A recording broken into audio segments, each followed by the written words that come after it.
For everyone new here, I do these reviews on stream, link down below.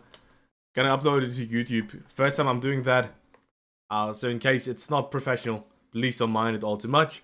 We're mainly here doing some reviews, trying to learn. I'm a coach for League of Legends in the EMEA system, and yeah, I mean that's basically it, right?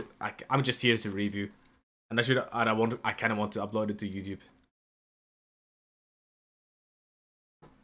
That's all we're gonna do. And in the stream, if you join it live, more information on my Discord or Twitter. I'm really up for discussions. I really like seeing you guys in chat. Bringing in your own points. Every opinion is welcome. I don't think there's a single person banned in my entire Twitch stream. So check that out in case you're very interested in League of Legends content. And otherwise, let's just jump into the review, okay? So GENG G2, I think, was quite an interesting series because I feel like one thing we really saw is how mega gap we get in lane. Especially CRAPS in mid lane, and also, if you guys haven't seen it yet, T1 map, which is just a series that finished like a few minutes ago, where Nisqy got mega stomped. Oh, well, I mean, I wouldn't necessarily just blame Nisqy, right? But CRAPS definitely got a mega stomp by Chovy. And it really looks like the East, especially Korea, is very far ahead. Didn't play against LPL yet as EU, right? So it's hard to say up until this point. But it doesn't look that easy for EU right now. Both EU teams already lose a bracket. So let's actually end up seeing what's gonna end up happening, right? Because I originally thought that both G2 and Mad Lion should be in a pretty decent position when it comes to meta. I feel like both Kazi and Hansama have shown that they're very good when it comes to these sort of hyper carry metas. Kazi maybe not as much, but he's got very, very high proficiency on Ezreal and Xayah. Two very, very strong AD carry next to the sort of hyper carry trio of like Jinx, Apheli, Zeri that we see a lot, right? Ezreal and Xayah also work quite well, and Kazi is very proficient when it comes to these champions. But even more than that, I feel like the main reason why I believe that EU should have a decent chance, or thought that EU has a decent chance, is because of their way of playing mid section. A lot of teams are still like looking for a lot of carry mid, and we've seen it with BDS, which also can work out, where you still play mid lane with Orianna, like control mages, and you've got a supportive solo jungle, what I usually call isolating mid section. I will talk about the concept probably when we go into the gaming sort of the draft. Well, we do see this sort of playstyle, but I think the meta more and more goes to actually carry jungle and supportive style mid laner.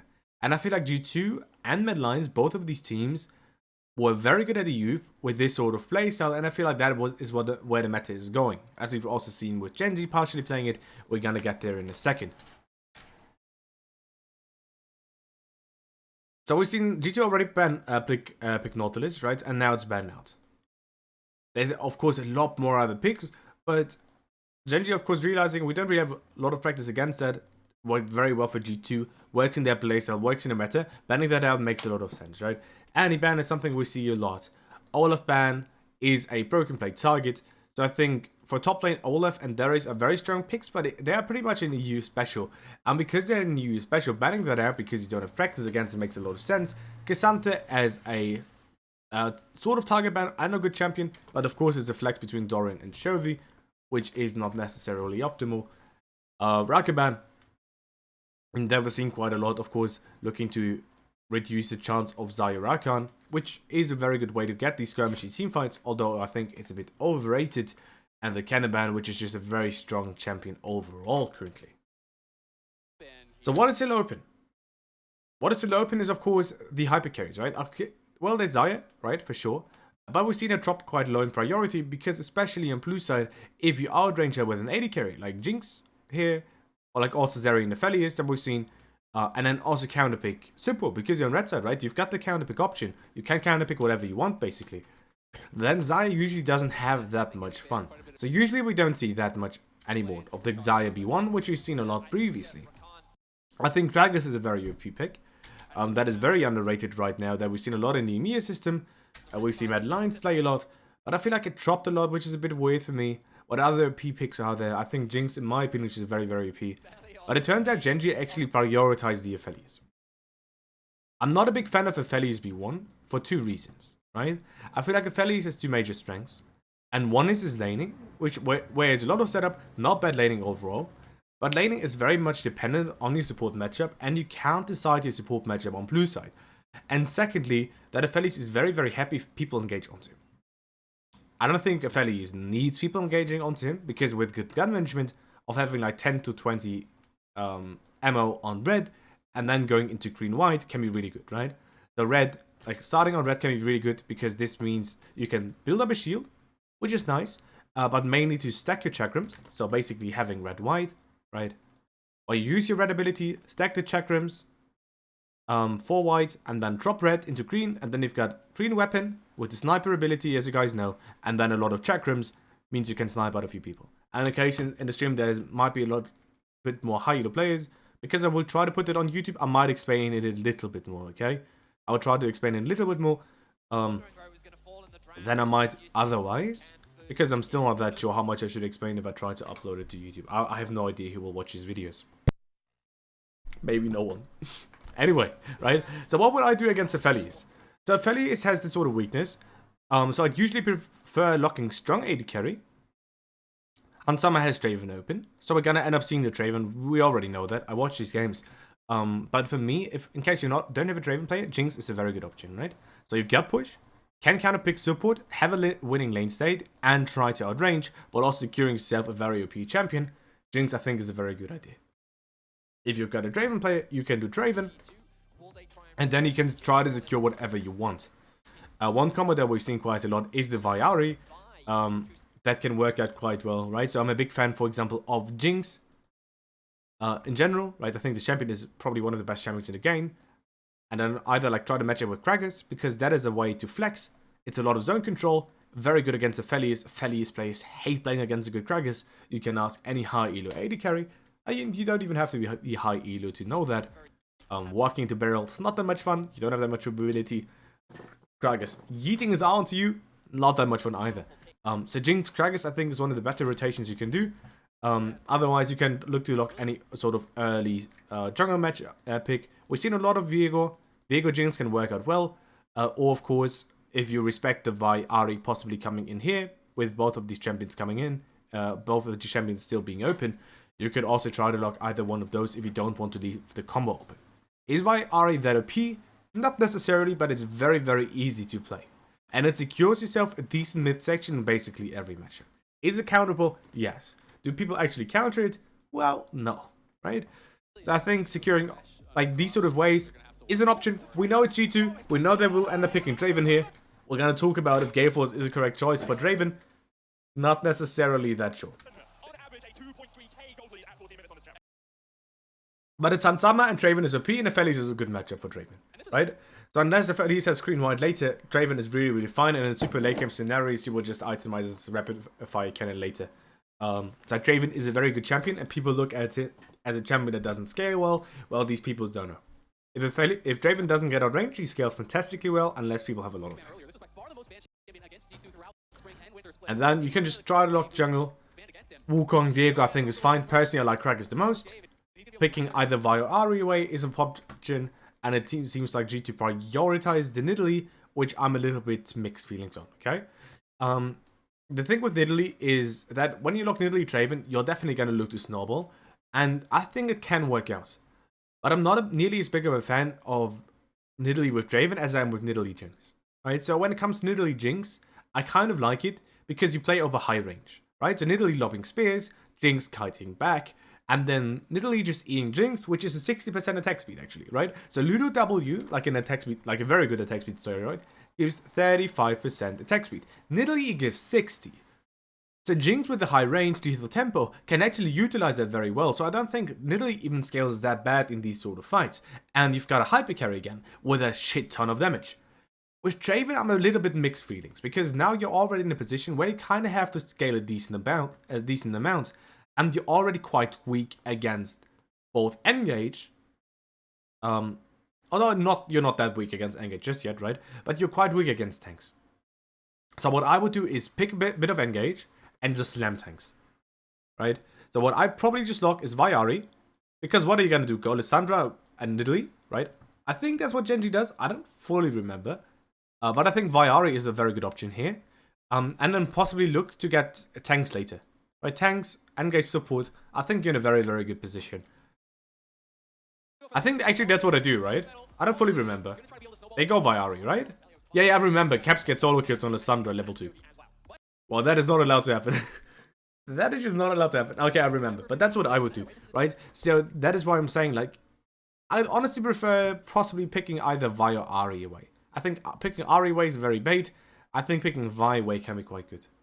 And of course, there's the argument to make that against Vi you could do Morgana jungle, and there's ways to counter it, for sure, but people don't really do it. And if people don't really do it, should you realistically anticipate that as a coach? No.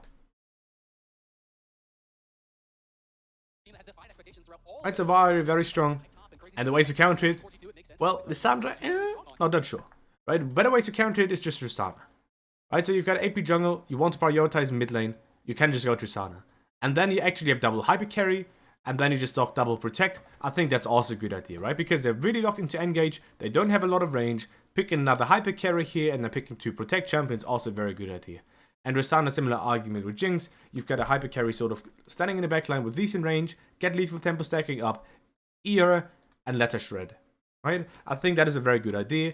Plus, why Ahri is scary, because when those champions hit level 6, they put a lot of pressure into your mid laner.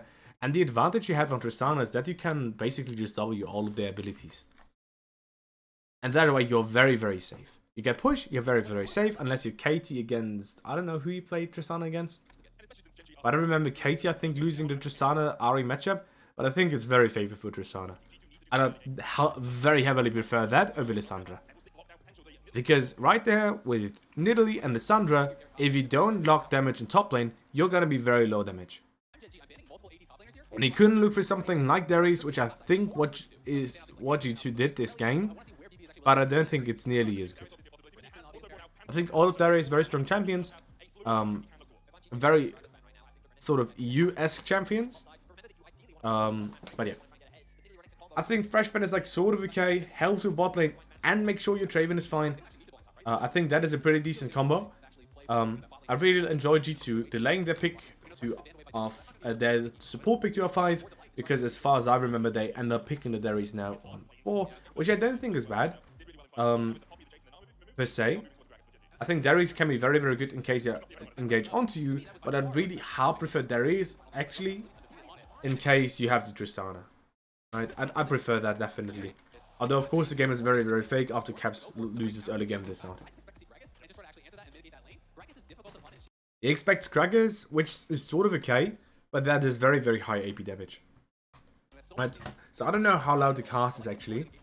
But Kraggers can work out. It is peel, it is kite back, but you're lacking damage. Right? So Nidalee, Lissandra, and Kraggers, they don't really have that much damage, especially from behind. Leona for engage, so we're locking for engage. Actually, Fiora pickup for me is a little bit weird, but Darius actually has a decent amount of shred. You've got side laning, I guess it's okay. Not sure if I prefer it, but I think it's for sure okay. Cool. Run pick I think is good. The only thing I'm scared of is damage, of course, right? So in case I'd have Tristana here, I think I'd be so much happier. A mid section is a lot easier to play.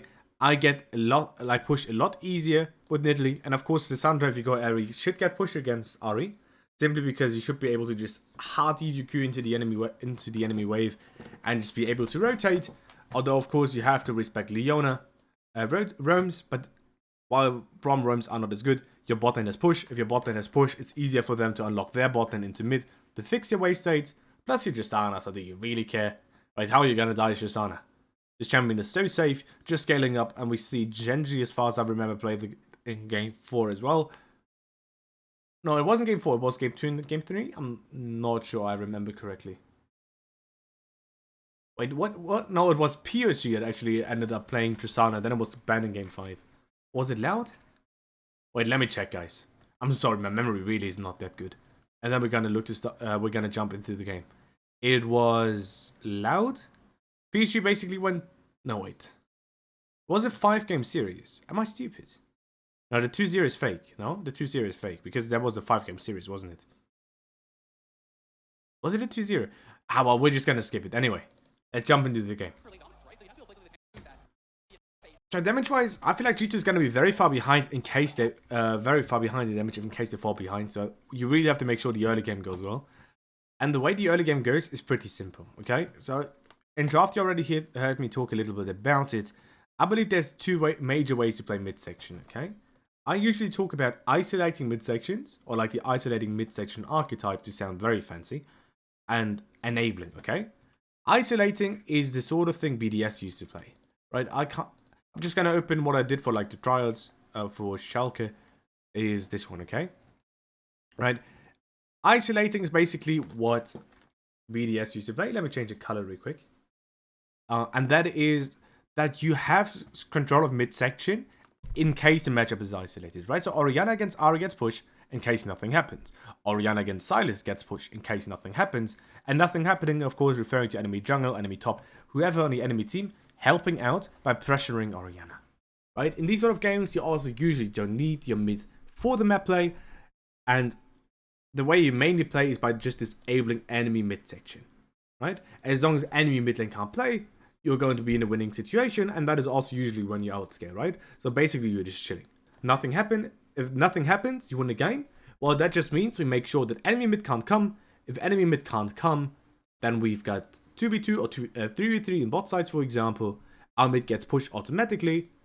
If enemy mid can't come, our mid gets pushed automatically. If it's isolated, they can hover. We can play the game very, very slowly, right? This is how BDS played very, very well doing the split. The other sort of big way to play midsection is the other way, right? Now we actually want to use a mid lane on a map, but usually these sort of mid laners need help to establish control, right? This is the sort of mad line sort of way, right? We've got Niski here on Ahri against Cassiopeia, kind of needs a bit of help. And we've got it here with Lissandra against Syndra, sort of, right? Usually in these sort of games, mid is necessary for plays on a map. And when we do not have push, often, not always, right? League of Legends is never black and white. So please don't look at it as it's either this or this, but just as like a help to think about the game, right? Usually, in case we lose push, we play against a control mage, and this control mage is vulnerable, right?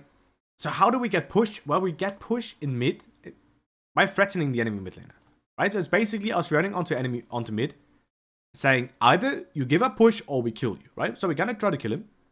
If he's good and he gives a push, well, now we can unlock a mid laner to play the map.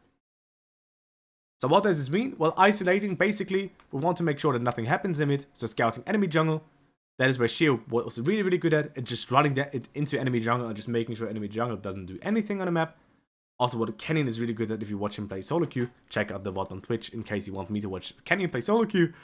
And of course, warding for mid lane, basically, right? I mean, it's a little bit of ugly presentation, but that's kind of it, right? Scouting him, walking to enemy jungle, annoying enemy jungle.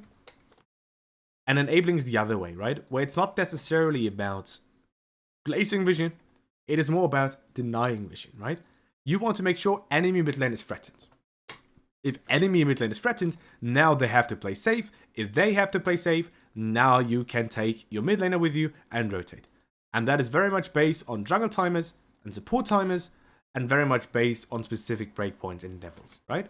And that is where we actually get to this sort of game. Where technically, right, and it's gonna be very different this game, as I'm gonna see in a second, GENG wants to unlock Chovy, right? CRAPS is smart, he has Ahri, and I think Ahri is really good in this matchup to actually get push. Because you basically just need to make sure Ahri is the narrate early game. Then usually outscale, not necessarily this game, right, but in a lot of games at least. So Ahri can definitely help with that, and you don't need full scaling if you're already outscale, right? If you're already outscale, you'd rather make sure you have runes and itemization that lets you outscale. But GENG wants to make sure Chovy is allowed to play on the map. So mainly what we're looking for is when can you pressure caps, and the way you can pressure caps is of course with roam timers of your support and jungle. Well, it's not really jungle roam timer then, right? But when your jungle can gank.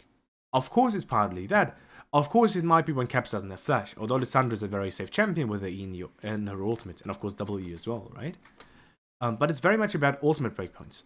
So one thing Mad Lions did very well, and I know I talk quite a lot about Mad Lions, which is not necessarily best considering they just got 60 minutes left. But let's forget about that for a second, right? The reason why Mad Lions perform very well in EU is because when you play these sort of mid sections, people usually get baited is, and well, I get outscaled, although this game maybe not as much, and then they start flipping. One thing Mad Lions, for example, does very, very well is realizing when they have the breakpoint or when they can pressure mid. You want to play from mid, but then you ask yourself, okay, how do we do it? Don't just say, okay, we want to play from mid, we're going to do it. Well, when is it efficient? When can we do it the easiest? And when it's about Viari, it's when you hit level 6. So one thing Mad Lions did exceptionally well is let Elyoya farmers at level 6. So one thing you can do already as G2 is try to make sure that it's very hard for Vi, or it's harder for Vi to reach a level 6. If you deny it, you take a lot of pressure off CRAPS. So if CRAPS goes even and it can push in the lane, well, now it's a lot harder for Ari to impact the map. If it's a lot harder, your other lanes are also isolated, right? So in a way, you're isolating your other lanes as well, if you isolate mid. And if we look at the other lanes, well, top lane, Darius against Fiora is not the best matchup for Darius, but it's really playable. And bot lane, it's Straven Prom against Felice Leona. And if you look at this matchup, it is basically double counter, right? So, Straven countering Felice, already very, very good matchup. And then Brom countering Leona. So when it comes to lane, bot lane is a very, very good state. So in case bot lane is isolated, Ari can roam, the game is honestly in a pretty decent spot for G2. But as we've seen in this game, is that it's very, very different. This game is very, very different. And that is that Kev just gets a mega solar ballot. I don't know how you get solar ballot.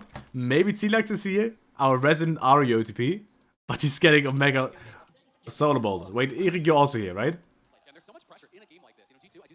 Eric, if you're Ari player and you get if you're Lissandra player and you get solo mode level 2, what? what is happening? You're renting or what is happening? So what do we do? Okay, so we play isolate.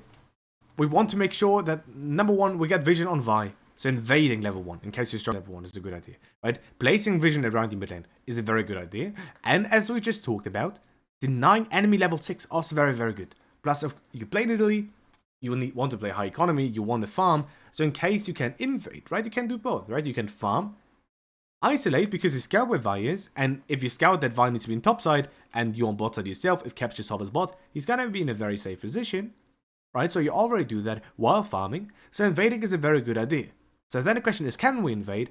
And we kind of have Braum, and we kind of have Draven, and these champions are very strong level 1. Nidalee is also very strong.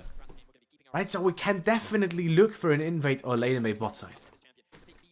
Chovy already warding here. Oh wait, was it Chovy? No, it was Leona. Right, Leona warding here. Although, of course, one quick tip. Don't ward this. Right, because when we want to scout and invade here, the only thing we care about is having a vision that extends to this. Right, that is what we care about. This means we can place a ward here. Why is that good? Well, because it just doesn't get spotted. So you don't give them free experience. You don't give Nidalee zombie ward in case he has zombie ward. And you also just make sure that they don't get free experience. So I dislike these wards. Like, this is a very big pet peeve of mine. You could have just warded here. G2 would not have scouted a ward, and it would have done the exact same thing. But he invades, a very, very good idea. We'll also see the ward set up here, right? Scouting in case Vi comes, which is very, very important. Because personally for me, you can try to do Stone's data, of course. In my opinion, you should always do wrap buff into Raptors, because it's very easy for bot lane to just run after you and try to cancel you, at least for enemy support, and that is very, very annoying. And of course, otherwise you could just try to do, which I prefer, is red Raptors into top side and then clear down again. Where it's very hard to spot you, you've got decent vision, it's not easy for Vi to look for a play, unless she just takes a free camp, which he should, and then runs all the way bot side and flips, or goes into your top side, possibly jumping over some vision, which is not the easiest thing to do either.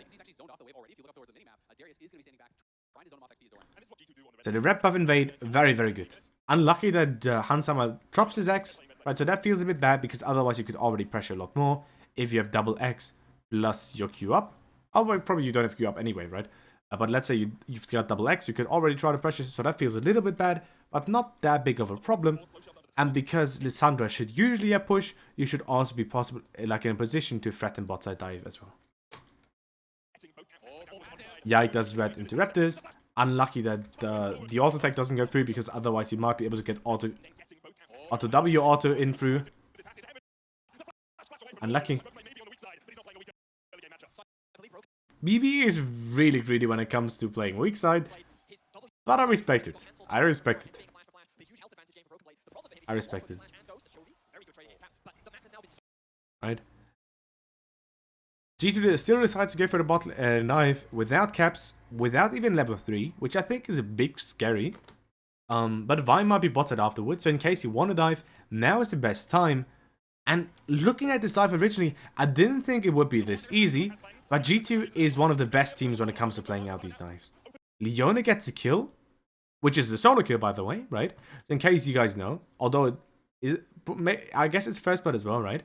But assist gold is spread between every champion that it assisted, right? And it's half of the kill gold, as far as I remember, right?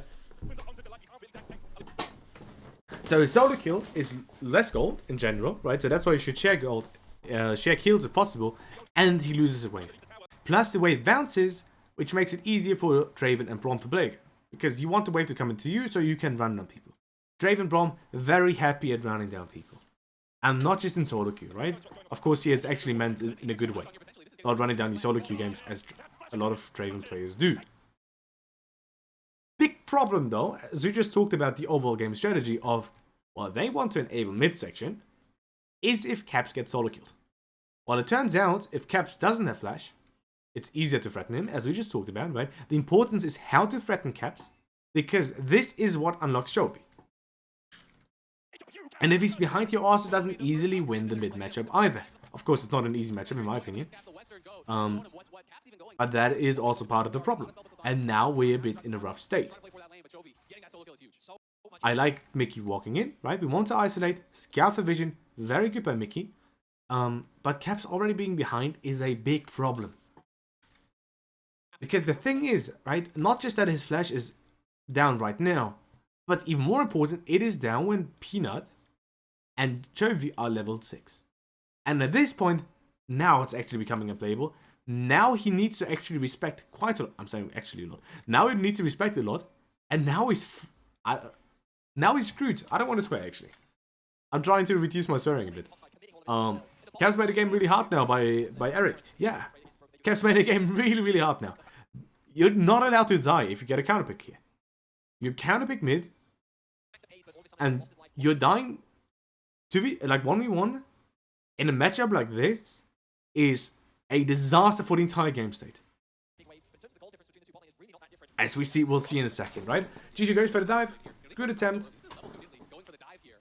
I think it's a bit crazy, but it's a very, very good attempt. And some are losing a bit of extra HP here. Not really optimal, but it's completely fine. Just unlucky that it wasn't on someone that got the kill. And this is what I meant, right? You want the wave state to slow push into you, and MSI has such long replays, so that sucks a bit, right? But you want the wave to come into you again. GENG still needs to crash the wave, right? They need to crash the wave because otherwise Draven and Braum just freeze it, and now they just dive you. You didn't have sums, they still have sums, didn't even have to use it, and they just run you down. So Peyz dying here, of course, sucks. But then again, he at least got the wave to crash, so that wasn't the #1 most important thing. But of course, Draven getting kills, not really the best thing for your game state. But midsection is winning, and that is the most important thing. So people look at the meta right now as a bot lane focused meta, and it sort of is in a way, but it sort of also isn't. Okay, so we play for bot lane in a lot of games, but we don't play through bot lane. The way, like, bot lane is still decided by midsection. Don't forget it, guys. It doesn't matter if there's hyper carries in the meta. It is still the midsection that determines the game. Straight up. And of course, this might change in 13.10, but before, it is still mainly the midsection that decides if you play the game. Because mid allows you to get man advantages. And man advantages made the game easier. Yeah, I tried getting top lane here. Doesn't really have anything to do. Aims to go for the reset right now. Could possibly try the match with his Braum here. Then Mikyx could have maybe reset a little bit earlier. And then with the mid lane push, you can try to threaten into Drake. That might be a possibility. One problem that you have here is the wave stack, okay? So Caps, because he's losing, because he needs to respect, because he doesn't have any vision, right now, needs to chill a bit, get shoved in, And that is a big problem of the wave stack here. So Nidalee has two options. Either going top lane to defend the play. When the question is, okay, can you really defend it though? Or already try to set up the cross map?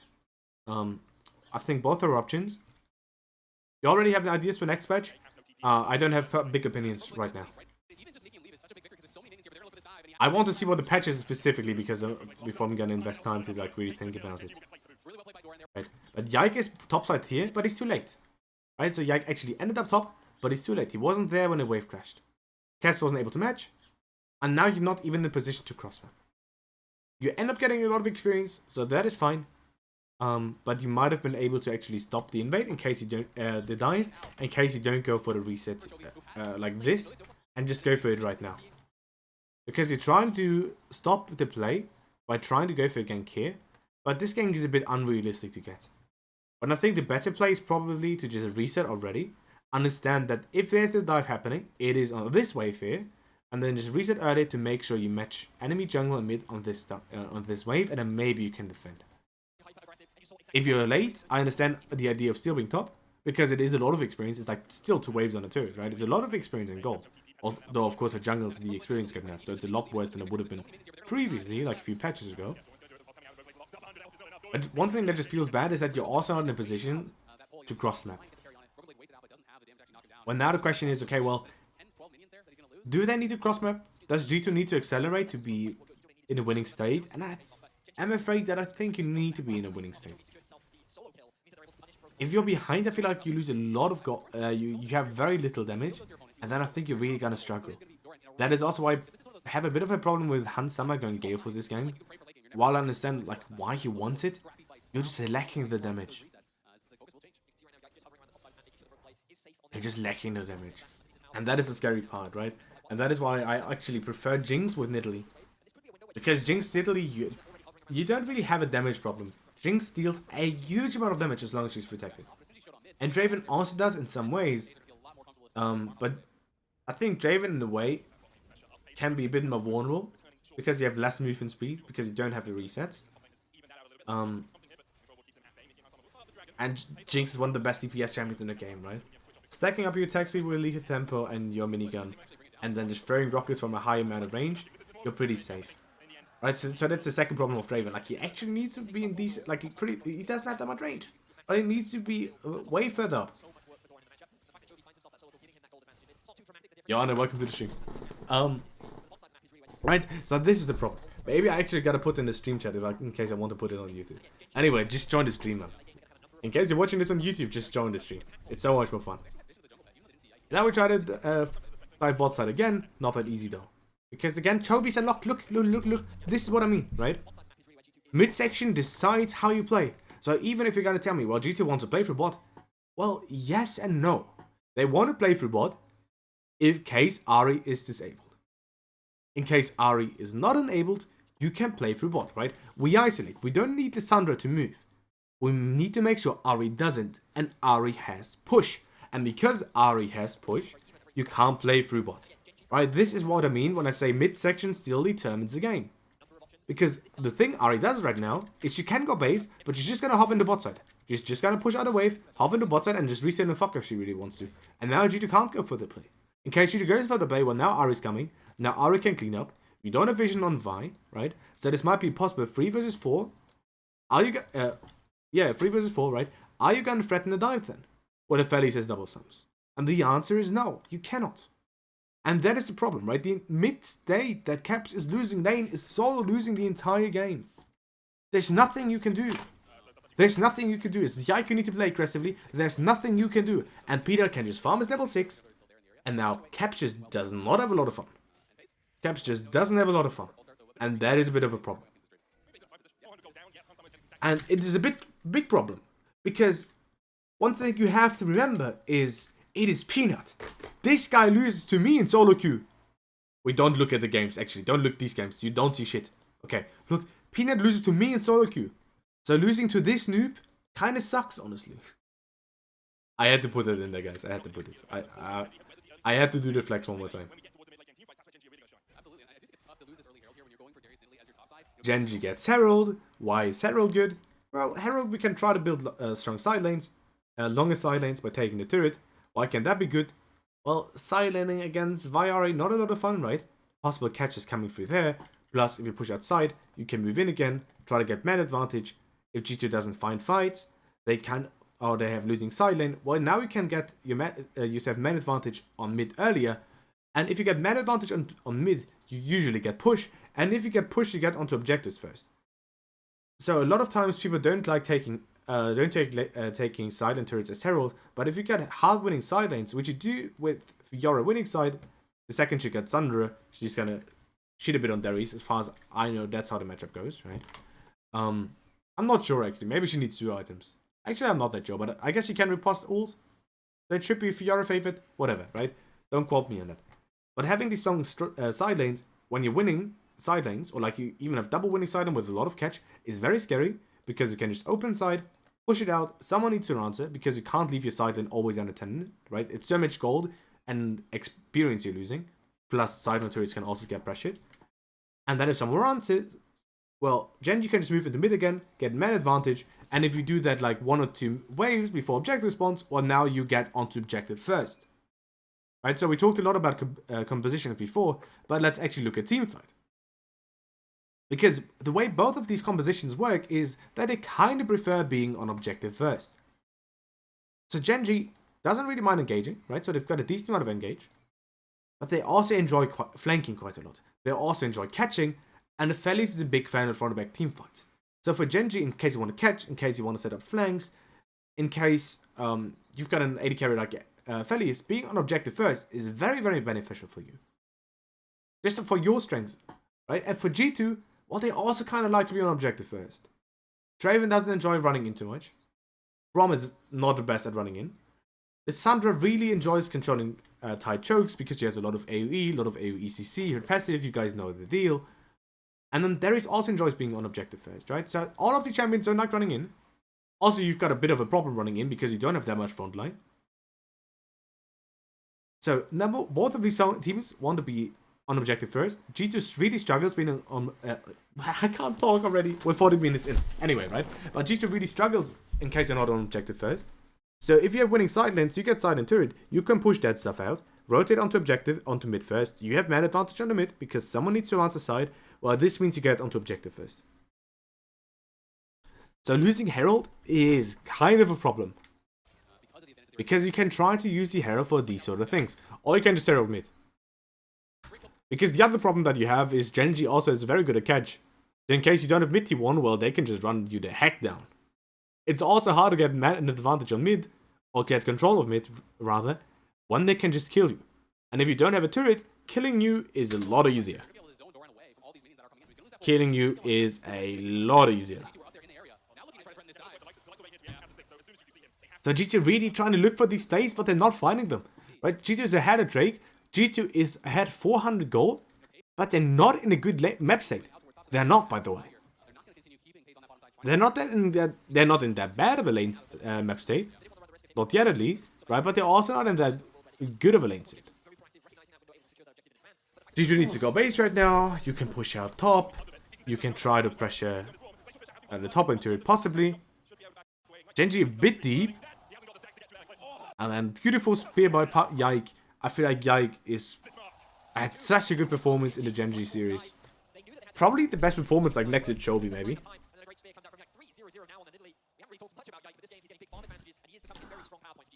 But then the question is, well, can Yike carry the game? And I feel like Nidalee against a lot of engage does not enjoy the game as much. He's sort of forced to itemize Zhonya's. If she wants to play a bit more aggressively, I mean, I'm not sure if you're forced to itemize Zhonya's. But I feel like playing this game without Zhonya's is not that easy.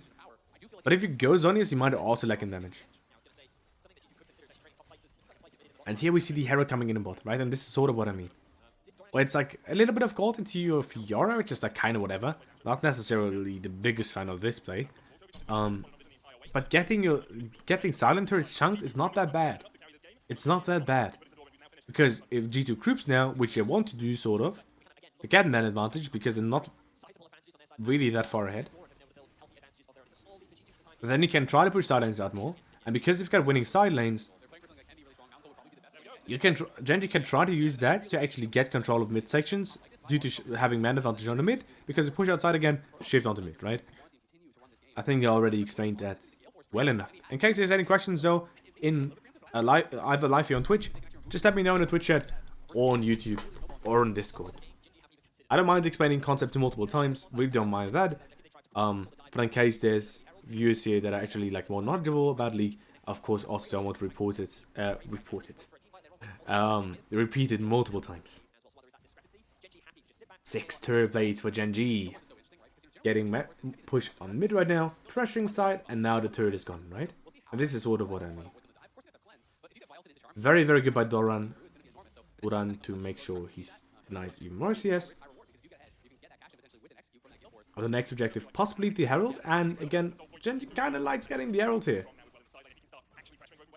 Doran has TP, whereas BrokenBlade does not, so pushing another wave into possibly looking for the TP is a very, very good option for Herald here.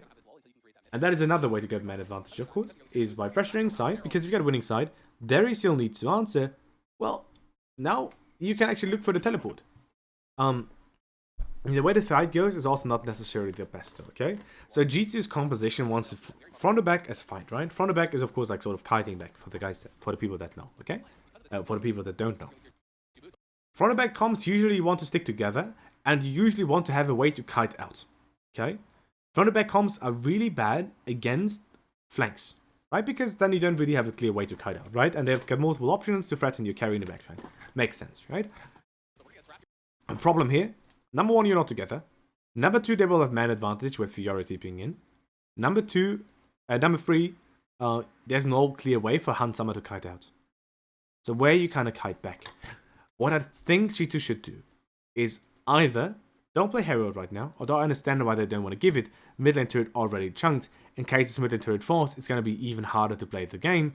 You will have to play the game very defensively. If you have to play the game very defensively, they can rotate around together. If they can rotate around together, well, GENG has a pretty good way of just, honestly, just diving. Right? Also, I'm not the biggest fan of just saying, okay, I'll play early game comms, because then I get ahead and I'll just dive you. Right? Which I think is a very, very easy, like it's usually not accurate. But with GENG's comp, it's kind of the case, right? Why Ahri, one thing that is really disgusting about them is if they're ahead, they actually just dive you. And if they're ahead and they can just kill you, well, you're not going to get away because they've got so much range, they've got so much EC, they've got so many dashes. So number 1, G2 not fighting. Number 2, of course, right? And we're just going to go through all of the parts. Fight together, right? Darius already not here, but maybe we can try to fight with Lissandra. Number 3, get a possible way to kite back. So instead of G2 like hard contesting on the Peanut here, I'd rather have them sort of run up. And not sort of, right? I'd rather have them run up. Hansama can hover this wall in case my ults, you can maybe like insta-flash it. Go with Lissandra in case Ahri follows. Maybe you can CC Ahri, and then you might be able to be fine. But the way you're like positioned right now is Hansama, like it feels so hard. Very well played by Mikyx to block the E, but they can just run it down now, right? Mikyx doesn't have ult.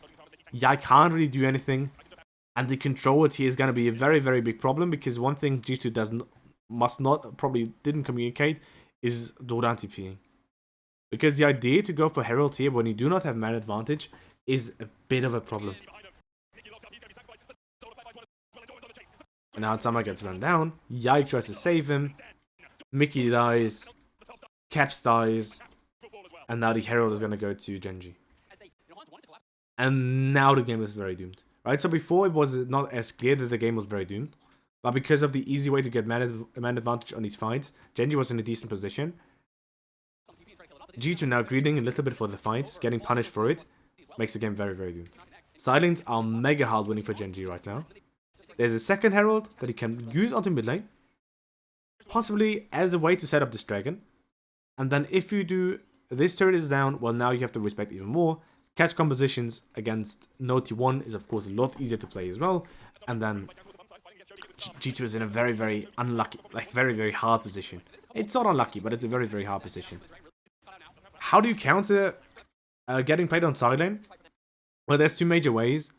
Or like there's one like very, very big way, and that is just run it down mid. Like just be there before they are.